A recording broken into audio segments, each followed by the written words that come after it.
publicly challenge.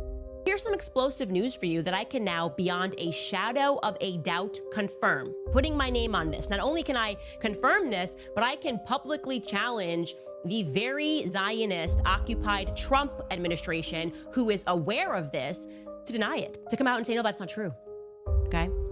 And if Kash Patel is done crying about the mean tweets on the internet regarding his sensational singing girlfriend, he can also certainly make the time of day to deny what I am saying if it is untrue, right? Because this is pretty relevant. Now, I should say that some people had actually reported this earlier, like Mel. I've been telling you to follow her, Village Crazy Lady over on X. She was actually very early with this reporting, and I had heard rumors and rumblings, but I wanted to make sure that I had verifiable proof, enough proof that I would go out on a limb, as I'm doing right now, and asserting that it is authentic and it is real. Ladies and gentlemen, there were, for whatever reason, 12 Israeli cell phones on the ground at Utah Valley University the day that Charlie Kirk was assassinated. This has completely spooked the people that are very high up in government. Now, to be clear, I don't mean that there were 12 VPNs that were switched and routed through Israel on that day. I mean that there were 12 personal cell phone accounts that were opened in Israel, okay? Like you go into Verizon in Tennessee or in Connecticut and you open your phone. I am saying that they opened their phones in Israel, those accounts in Israel, and they were on the ground on September 10th at Utah Valley University when Charlie was shot. Now, the NSA knows this, Kash Patel knows this, people in the current administration know this, and they are desperate for some reason to stop that information from being released to the public. Why? Because they're the most transparent administration ever? Is that why?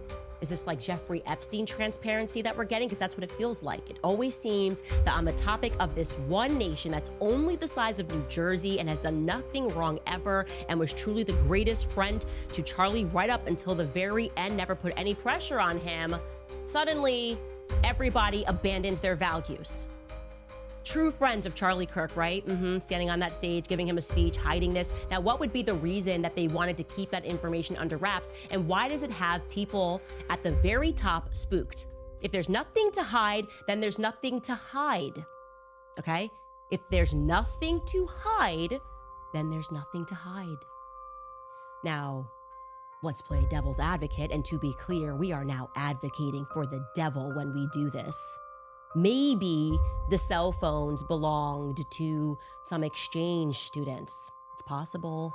Maybe 12 Israelis were touring UVU on that day because, I don't know, Utah Valley University is a place where they maybe wanted to attend in the future. Maybe 12 American students had Israeli-based cell phones because they had just come back from a summer abroad program and they wanted to keep their Israeli cell phones running when they got back home to Utah. I don't know, but I'd like to know.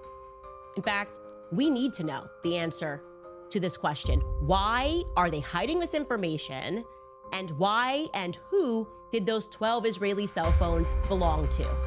Okay? I don't like secrets. I don't like secrets, especially when they pertain to the public execution of my friend Charlie Kirk.